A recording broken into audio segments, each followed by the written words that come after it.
Bonjour à tous, merci d'être avec nous sur Public Sénat en direct de la salle des conférences du Sénat, juste à côté de l'hémicycle. Sénateurs, ministres sortent de l'hémicycle justement après cette séance des questions d'actualité que nous venons de suivre sur notre antenne. Une séance marquée par deux longues interventions du Premier ministre, Manuel Valls, qui est venu d'abord répondre à une question sur la réforme territoriale. Vous savez, la réforme territoriale qui est examinée cette semaine par les sénateurs après plusieurs manœuvres de retardement autour de ce projet de loi qui arrive dans l'hémicycle donc dans quelques instants et cette séance on la suivra sur notre antenne à partir de 16h30. Et puis Manuel Valls est aussi intervenu autour de la conférence sociale. Manuel Valls qui a semblé donner des gages ces derniers jours au MEDEF. Il s'est montré ferme cet après-midi au Sénat sur le patronat et rassurant vis-à-vis des partenaires sociaux et notamment des syndicats. On écoute le Premier ministre. Je dis, en vous répondant aux organisations patronales, je l'ai dit hier dans mon interview au journal Les Échos, la balle est dans votre camp. Plus de posture. Engagez-vous et respectez votre parole. J'entends ainsi les interrogations ou les réactions des différentes organisations syndicales. Elles s'exprimeront naturellement, chacune d'entre elles, lors de la grande conférence sociale qui s'ouvre lundi prochain et qui s'ouvrira notamment par le discours du chef de l'État. Je sais très bien ce que la France doit à leur engagement pour la réforme ces deux dernières années. Beaucoup d'accords ont été signés sur le marché du travail, sur les retraites, sur la formation, pour ne prendre que ces sujets. Et je leur dis, n'ayons pas peur de mettre ensemble des projets sur la table. Jean-Marie Le Guen, bonjour, merci d'être avec nous en direct sur ce plateau. On vient d'entendre donc Manuel Valls qui s'est voulu plus rassurant à l'égard des syndicats et plus ferme à l'égard du patronat. Vous aviez besoin de cette mise au point de la part de Matignon cet après-midi au Sénat ? Écoutez, il n'a fait que confirmer les deux courriers qui ont été les siens, l'un adressé au MEDEF, l'autre aux organisations syndicales, qui disaient tout simplement qu'il était évidemment hors de question de revenir sur la pénibilité. C'est un engagement de la loi, d'ailleurs équilibré dans le cadre de la réforme des retraites. Simplement, nous voulons consolider. C'est pas ce que les syndicats avaient compris dans un premier temps. Non, mais on est souvent dans le dialogue social et parfois dans le dialogue politique, d'une part dans les postures et deuxièmement dans les symboles. Il faut tout simplement, et c'est une des marques du gouvernement de Manuel Valls, c'est de regarder les choses avec pragmatisme. Nous voulons que ça avance et que ça soit consolidé. Pour ça, il faut trouver la bonne façon de faire plutôt que de s'accrocher à des formulations initiales qui n'étaient peut-être un peu maladroites, c'est tout. Oui, un peu maladroite, mais qui ont quand même un peu semé le trouble à gauche. Notamment Jean-Marc Ayrault, il a mis en garde un petit peu l'actuel locataire de Matignon. Il faut tenir le dialogue social. Le pays est fragile, dit Jean-Marc Ayrault. Il a raison, je vois pas. Je crois que c'est un constat qui a été fait à tout point de vue par Manuel Valls, par François Hollande et évidemment par Jean-Marc Ayrault. Alors la réforme territoriale, Jean-Marie Le Guen, ça y est, elle arrive enfin en discussion. La discussion générale va s'ouvrir dans quelques minutes ici au Sénat. Après plusieurs manœuvres de retardement, on peut les appeler comme ça, vous avez envie de dire beaucoup de bruit pour rien ? Oui, on pourrait dire ça, effectivement. Je pense que chaque fois que certaines alarmes, peut-être certaines postures, encore une fois, sont avancées par des sénateurs qui, je le crois, à tort... La politique, c'est souvent une question de posture. Eh bien, justement, il faut que ça change. C'est-à-dire que ce que nous demandent nos concitoyens, c'est que les choses changent et qu'elles changent dans le réel. Donc ce qu'ils ne veulent pas, c'est voir arriver des gens de gauche et de droite qui arrivent avec des postures et qui ne changent rien à la réalité. Donc il y a parfois des différences, il faut les assumer. Il y a parfois d'ailleurs des rapprochements, parce que sur tel ou tel sujet technique, on n'a pas forcément une divergence très grande. Il faut aussi l'assumer. Donc du pragmatisme et de la volonté de réforme. Et ce que nous disons sur cette réforme régionale, c'est que cela fait maintenant plus de 20 ans qu'on en parle, eh bien ce gouvernement l'a fait. Vous avez envie de dire aujourd'hui aux sénateurs, emparez-vous du débat ? Emparez-vous du débat, il en va d'un très beau sujet, je crois, qui engage évidemment notre pays. Et puis pour le Sénat, qui est aussi l'Assemblée qui regroupe tout particulièrement les problèmes des collectivités territoriales, on ne comprendrait pas qu'elle refuse de discuter. visiblement pourtant l'article 1 du projet de loi, celui qui découpe ces nouvelles régions telles que les souhaite le gouvernement, va sans doute être rejeté en séance. En tout cas, il a été rejeté par la commission spéciale. Du coup, les sénateurs n'imprimeraient pas leur marque sur ce projet de loi. Vous trouvez ça dommage ? Je ne veux pas m'y résoudre. Je trouverais ça tout à fait dommage si cela devait arriver. Et je pense que ça ne donne pas une bonne image du Sénat. C'est l'image du Sénat qui est en jeu autour de ce texte ? C'est d'abord l'avenir du pays. On a entendu beaucoup de critiques. C'est d'abord l'avenir du pays, mais j'ai peur que le Sénat, s'il ne sait pas saisir l'occasion du débat sur un sujet qui le concerne au premier chef, s'il ne fait pas, la seule chose qu'il semblerait dans cette situation que vous évoquez, c'est faire l'alliance des contraires. Mais on ne demande pas à une assemblée aujourd'hui de faire l'alliance des contraires. On lui demande de sortir des propositions qui rassemblent. Mais vous savez ce qu'il vous reproche, les sénateurs, c'est de découper d'abord de nouvelles régions et de vous occuper ensuite des transferts de compétences. C'est tout à fait formel. Ils trouvent ça illogique de procéder ainsi. Cet argument est formel puisque les deux lois sont parfaitement connues et il n'est pas véritablement besoin de connaître dans l'extrême détail la problématique des compétences pour savoir comment on regroupe des régions. Regrouper des régions, on le sait, autour principalement des questions économiques, c'est regrouper de la façon la plus opportune un certain nombre de moyens. Pourquoi faire ? Pour être plus visible, plus attractif, plus dynamique, de mutualiser un certain nombre de moyens au plan international. Voilà, on a des régions qui sont trop petites, qui ne sont pas véritablement des bras de levier au plan économique. Eh bien, il faut qu'elles le deviennent. Mais l'objectif premier du gouvernement, c'est quoi ? C'est de faire d'abord des économies ? Non, l'objectif du gouvernement, c'est d'avoir une organisation du territoire qui soit plus performante. Plus performante d'abord, et c'est vrai, dans la compétition internationale, mais plus performante aussi dans l'action de proximité, dans l'action sociale. C'est pourquoi il y a un mouvement global qui touche les régions, qui va toucher les communes et les communautés de communes, les départements, les conseils généraux, mais aussi l'action de l'État dans les départements qui sera unifiée et renforcée. Est-ce que vous allez tenir compte pendant la séance des critiques des sénateurs et peut-être être ouvert à certains amendements de la part du Sénat, lesquels par exemple ? Bien sûr, ça je n'ai pas à préjuger du débat, mais nous sommes tout à fait attentifs. Encore faut-il que le débat s'engage. Mais la volonté du gouvernement, c'est d'être attentif. Visiblement, il va s'engager. Vous craignez toujours qu'il ne s'engage pas réellement ? J'ai peur qu'il ne s'engage pas si, comme vous le suggériez, il y a un blocage. Notre seul blocage, c'est que nous acceptons toute carte, ou nous voulons réfléchir à toute carte, qui ne reviendrait pas à augmenter le nombre de régions. Nous avons fixé le seuil de 14, ça nous semble être un bon seuil. Si des propositions veulent diminuer le nombre de régions, nous les entendrons. Si on veut modifier la carte, on les entendra. Si on ne veut rien faire, alors il faudra à ce moment-là ne pas s'étonner du fait qu'il y ait un désaccord entre le gouvernement et le Sénat. Nous voulons la réforme.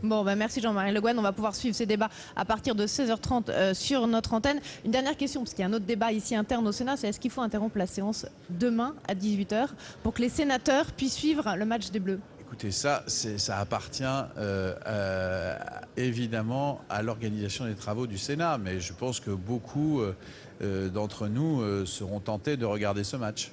Merci d'être venu sur notre... Avec espoir, là aussi. Avec espoir, là aussi, beaucoup d'espoir. Merci d'être venu sur notre plateau. Ce qui intéressait aussi beaucoup les journalistes qui étaient nombreux présents dans cette salle de conférence aujourd'hui, eh bien, c'était d'avoir des réactions de la part du gouvernement et notamment de la part de Manuel Valls concernant la mise en examen de Nicolas Sarkozy. Le Premier ministre a accepté de réagir tout à l'heure. On l'écoute. J'ai rappelé que les faits qui étaient reprochés à un certain nombre de personnes étaient graves. J'ai rappelé que les personnalités en cause faisaient que ces faits, d'ailleurs vous en parlez vous-même, faisaient que ces faits étaient graves. Mais j'ai rappelé aussitôt, donc pas de fausses querelles, pas de fausses polémiques, les deux principes que sont la présomption d'innocence et l'indépendance de la justice. Les juges doivent pouvoir travailler dans la sérénité. Ils travaillent en toute indépendance. Et il faut respecter ce travail. C'est très important que l'on respecte le travail, l'engagement des juges, des parlementaires, des élus, des partenaires sociaux, de tous ceux qui font vivre la société, de ce qu'on appelle les corps intermédiaires, mais encore plus de ceux qui ont une charge aussi forte, aussi symbolique que les magistrats, parce qu'ils sont au cœur, évidemment, de ce qu'est la République. Et donc, moi, j'en appelle à la sérénité. Voilà, donc Manuel Valls qui a accepté de répondre tout à l'heure aux journalistes concernant donc cette mise en examen de l'ancien chef de l'État Nicolas Sarkozy. Nous ont rejoint sur le plateau Philippe Kattenbach pour le Parti Socialiste. Bonjour, merci d'être avec nous. Et Philippe Marini, sénateur UMP. Déjà Philippe Marini, peut-être votre réaction à ce que vient de dire le Premier ministre. Et puis après, vous nous direz si Nicolas Sarkozy a eu raison de s'expliquer comme il l'a fait hier soir devant les Français et d'accuser les juges finalement de mener une enquête politique. Écoutez, les juges, nous les respectons s'ils sont impartiaux, s'ils sont les bras armés de la République et s'ils ne donnent pas la primauté à leurs convictions, à leur propre combat personnel sur la loi de la République.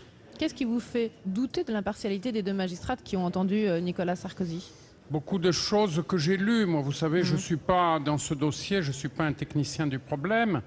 Ceci étant dit, j'ai écouté Nicolas Sarkozy, j'ai constaté qu'il était plein d'énergie, qu'il savait toujours s'exprimer avec beaucoup de clarté, et je pense sincèrement que ses adversaires ont du souci à se faire, parce que c'est une personnalité, quand il donne libre cours à son talent, qui tout simplement crève l'écran. Philippe Kattenbach, vous avez suivi hier Nicolas Sarkozy, qu'est-ce que vous avez pensé? Écoutez, moi tout d'abord, je suis attaché à la présomption d'innocence. Laissons la justice travailler, que M. Sarkozy s'explique devant les juges comme tout justiciable.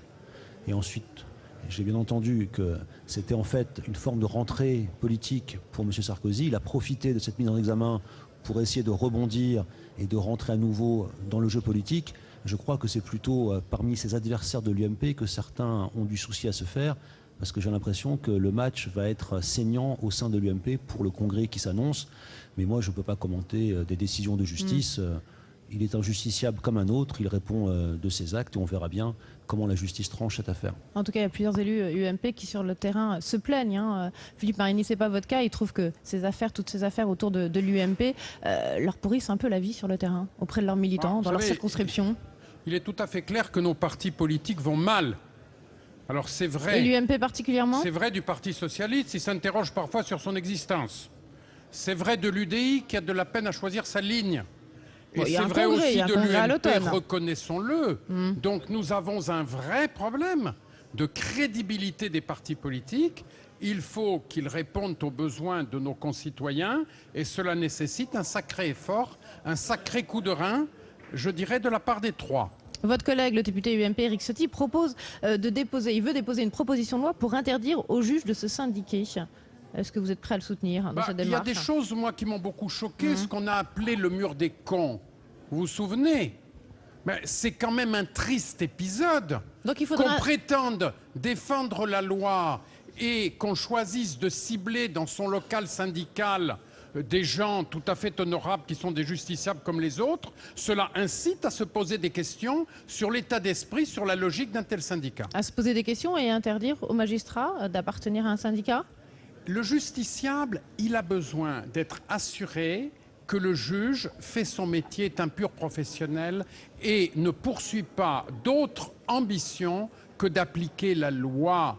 Il y a dans ce pays, qui est un pays qui garantit les libertés publiques, des moyens de contrainte, de coercition tellement forts, n'est-ce pas? Quelqu'un qui est en garde à vue, si la garde à vue n'est pas organisée de manière équitable, avec toutes les garanties nécessaires, qu'est-ce qu'il peut être amené à dire? Et c'est vrai de tout le champ pénal et c'est vrai de toutes les catégories de justiciables. Philippe Kattenbach. La loi organise très bien les gardes à vue. Il y a de nombreuses garanties qui sont données à tous les justiciables, à M. Sarkozy comme à toutes les personnes qui sont susceptibles un jour d'être mises en garde à vue.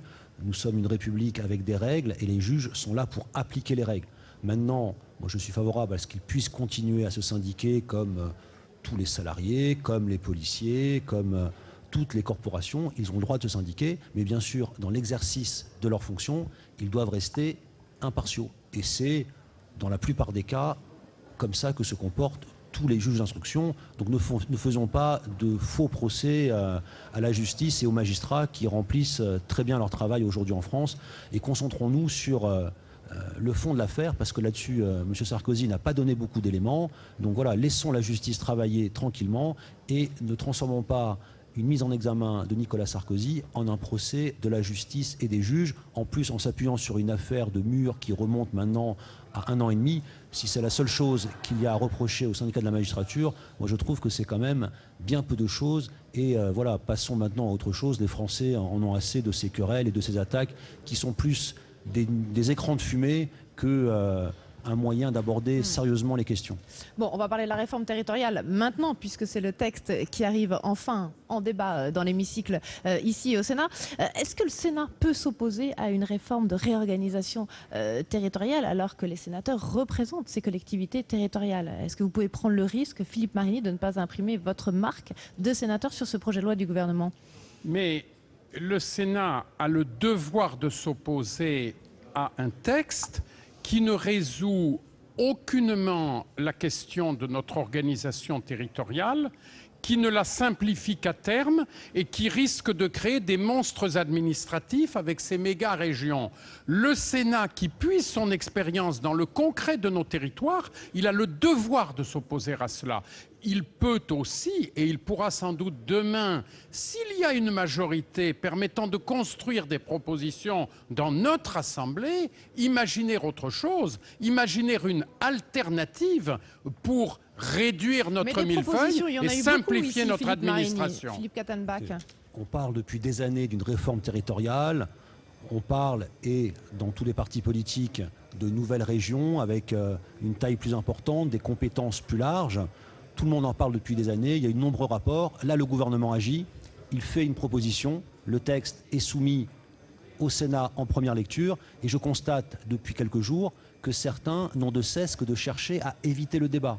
Éviter le débat en demandant la création d'une commission spéciale, pour essayer de gagner du temps, éviter le débat en déposant des motions référendaires, et on l'a vu ce matin en commission spéciale, éviter le débat en votant contre l'article 1, qui est le cœur en fait du texte de loi. Et donc en fait, estiment peut-être à raison qu'ils n'ont pas eu assez de temps pour réfléchir au projet du gouvernement. Ça fait des années que les sénateurs, tout parti politique, tout groupe confondu, ça fait pas des années qu'on connaît ce découpage territorial-là.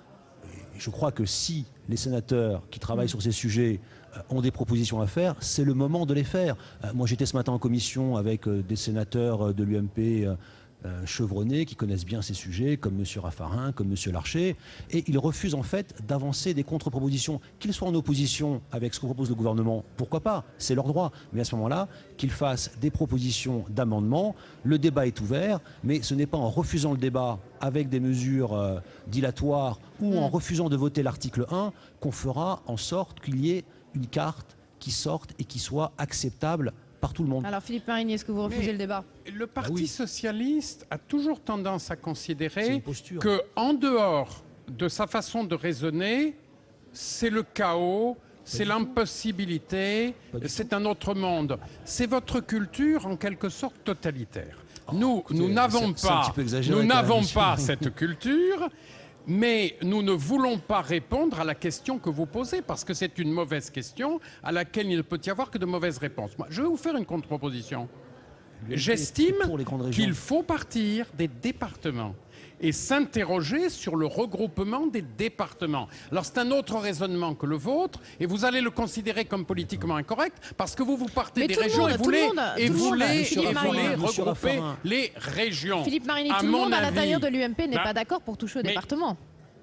C'est là où ça complique, c'est qu'il y a autant de positions différentes qu'il y a presque de parlementaires. Sa position sur ce sujet. Copé, il y a quelques semaines, en tout cas, ce n'est pas Copé qui a dit vous ça. savez, les collègues de la région parisienne dont vous êtes ont parfois une vision assez abstraite de la réforme territoriale. Ça, permettez-moi de le dire. Permettez-moi de le dire. Peut-être. Ça vous arrange de dire ça. Mais vous présentez un projet qui pose la question d'une certaine façon, moi je vous dis, je rejette la question. Vous refusez de débattre. Non, je refuse de débattre sur le terrain que vous avez préparé et sur la proposition que vous faites, parce qu'il n'y a pas de bonne solution dans ce cas. On va écouter Manuel Valls. avait déposé un rapport qui a été soutenu unanimement ici au Sénat pour demander à ce qu'il y ait moins de régions et des grandes régions.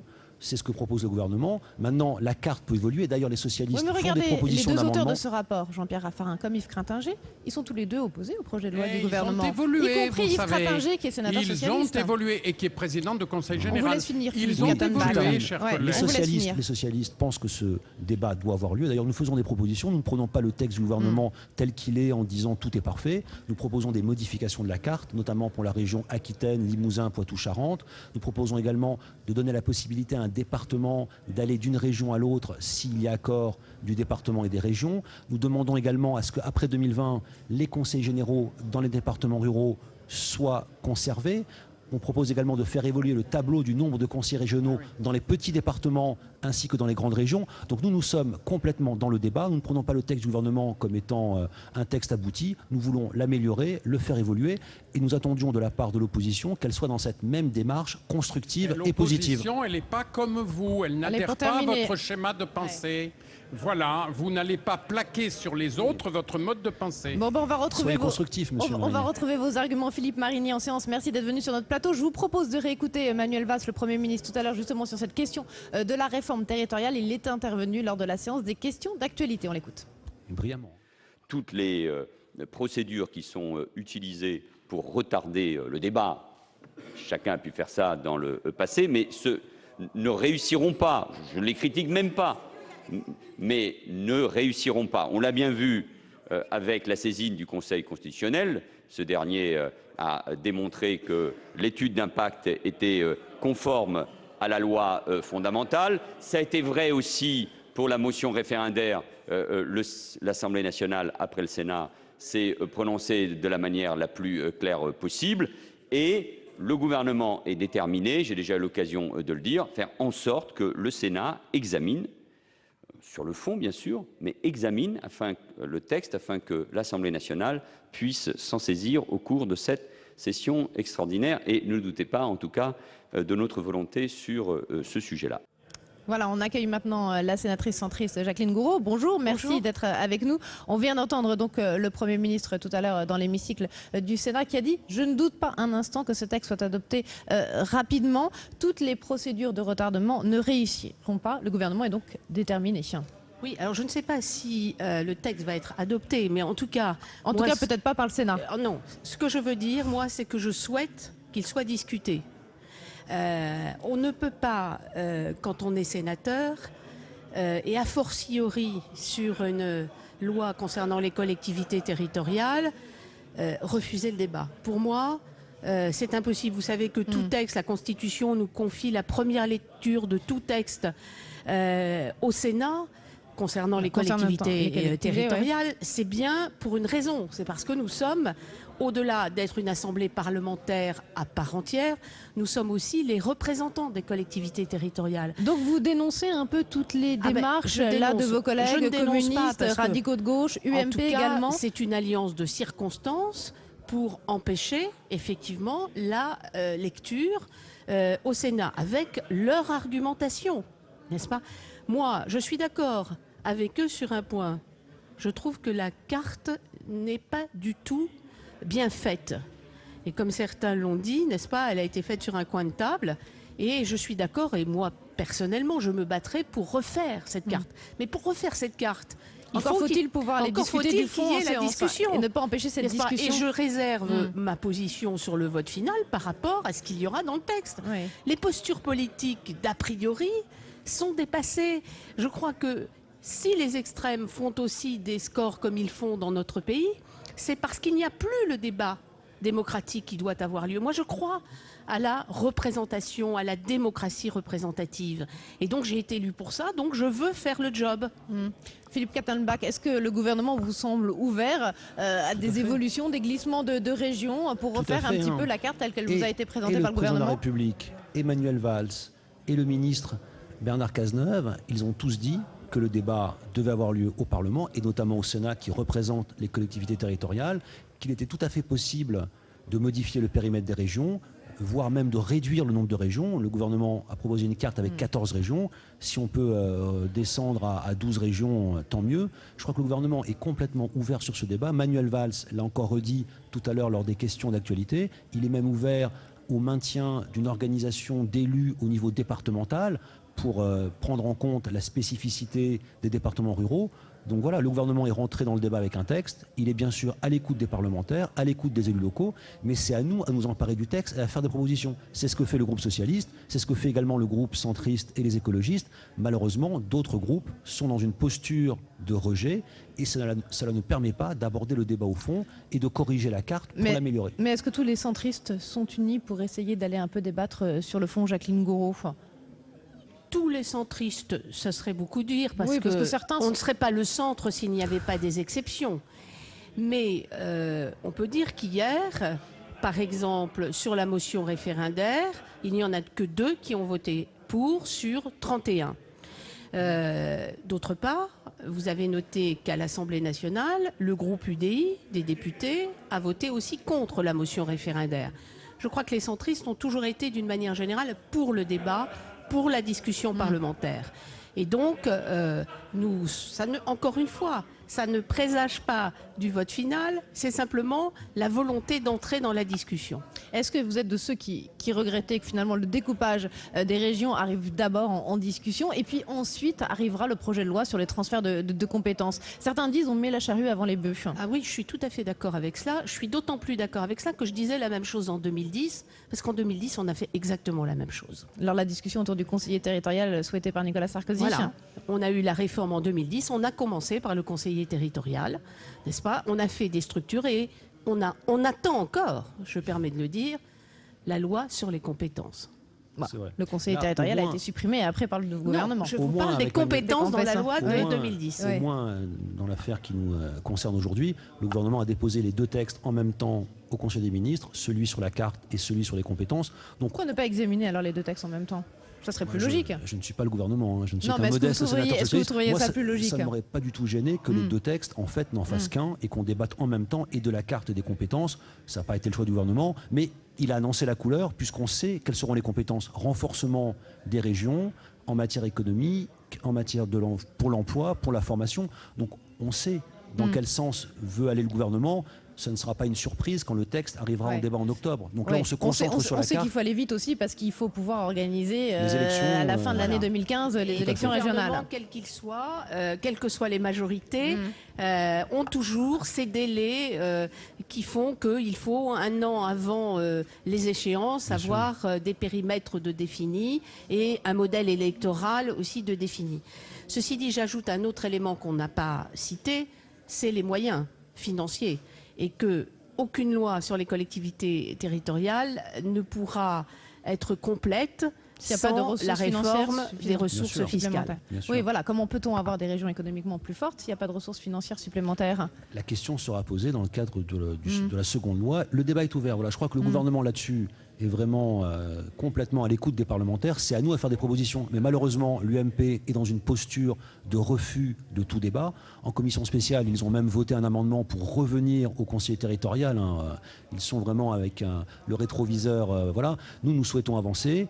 Mais je crois que l'UMP est pleine de contradictions. Ils ont beaucoup de thèses différentes au sein de leur rang. Ils n'arrivent pas à arbitrer. Et donc, n'arrivant pas à avoir des positions sur la réforme territoriale, ils préfèrent être dans une position de rejet de tout débat, ce qui n'est pas, à mon avis, le meilleur service à rendre au Sénat. Nous sommes avant tout là pour débattre, pour discuter, pour faire avancer le texte de loi. Il y a aussi quelques voix divergentes. Merci à tous les deux donc d'être venus débattre en direct sur notre plateau de cette réforme territoriale.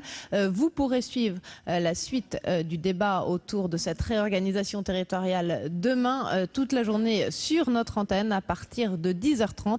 Merci de nous avoir suivis et très bonne soirée à tous sur l'antenne de Public Sénat.